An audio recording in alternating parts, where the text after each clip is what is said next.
everybody, and welcome back to another Ask Augustine, the opportunity for me to answer some of your questions. So people send me questions on every platform, Instagram, Facebook, TikTok, in my emails. I get questions over the phone and through our website, and you can find me on all those places at Midwifery Wisdom and midwiferywisdom.com. The Midwifery Wisdom Collective is a group of midwives and other experts working to help create sustainable birth business in the United States and beyond. So we got a question today from Namyuk. I think that's how we say it, Namyuk. Hope so. Saying, how has being a midwife impacted your life? Gosh, that's a huge question. I would be hard pressed to separate what hasn't affected my life as midwives in midwifery. So a little history about myself. I come from midwifery stock, if you will. My aunt was a midwife and actually attended my birth. I was sort of called into the profession. We all kind of feel like it's a calling, much like the priesthood. You can't really be anything else once you're a midwife. A lot of people experience that. I had that initial calling to midwifery when I was quite young.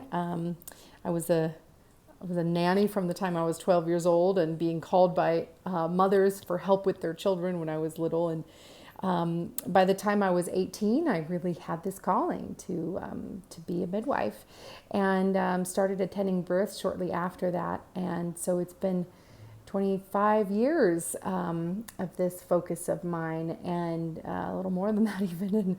And I would say I can't really imagine my life without midwifery. It's kind of all I've done. It's all I'm good at. It's all I care about.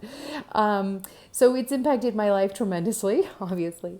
But, you know, we midwives were always used to applying what we know to everything in life. So in childbirth classes, I have this saying, as in life, as in labor, as in labor, as in life. Like, you can't separate who you are when you're in labor. You're still 100% you. And I would say that applies to midwives as well. We always, we see midwife symbology in everything we do. You take a walk in the forest and you'll see a certain knot in the tree that looks, kind of like vulva, or, you order onion rings and you'd be like, ooh, that's 5 centimeters. These are the kind of things midwives do. We see our work, we see the sacredness and the humorous in everything we do. And I think it's very hard to separate, your life from your midwife life. And again, I'll make that analogy to the priesthood. I think even in very modern, progressive cultures, where, there isn't like a formal dress, or there isn't this separation, even then, I think most ministers or priests have a hard time identifying with anything other than them being that. And I think midwifery is that way.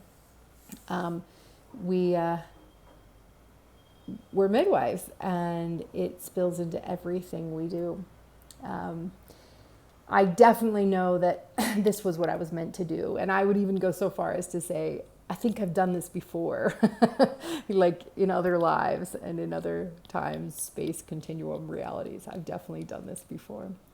But if you talk to even new midwives, they'll tell you that there's a compulsion, a compassion, a draw to this work. And I think, honestly, even if I weren't paid, I think this is still what I would do. I think that's really meaningful. There are very few people in the world who feel like they're doing their heart's work. That old saying, like, find something you love to do and you'll never work a day in your life. I think that's true, even though it's incredibly hard work. But really, when you examine the profession, who would want to get woken up at all hours of the night and have all manner of bodily fluids all over them on a regular basis? Only someone who had that compulsion, had that complete conviction that it was their calling. It's what they were supposed to do. So yeah, midwifery is everything, and And at the same time, it's the oldest profession on the planet, and it's amazing, and it's really, really hard. Don't take this calling lightly, I would say.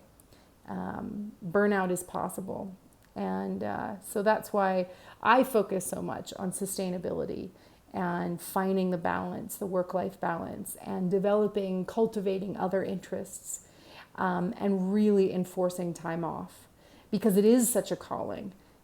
It would be easy to get lost in it. And so I always tell midwives, remember, a priest, a minister, only works 1 day a week. Now that's an oversimplification. Certainly, in the Western world, Sundays are definitely their work day, and they write sermons and they do ministry and outreach and, other parts of the week. But truly, there is a much better work-life balance for priests or ministers. Another incredible calling is, say, the military or the police. There are many people that feel very drawn to those professions, and they're never not a policeman. Even when they're off duty, they're still thinking with their police brain. And they have enforced time off. They can't work 24 hours a day. And there are many other caring professions, doctors and nurses who really love what they do. But there's work hour caps in all hospitals and in all states. An 80-hour work week is as much as a resident can work. And so I just try to always impress upon midwives how important it is to create that balance, because the profession doesn't create it for you. And that would be my only real reminder. So how has it impacted my life? It is my life, but I'm careful to make sure I bring other things in. Thanks for that question. Keep them coming. I love asking personal, professional, business questions around midwifery.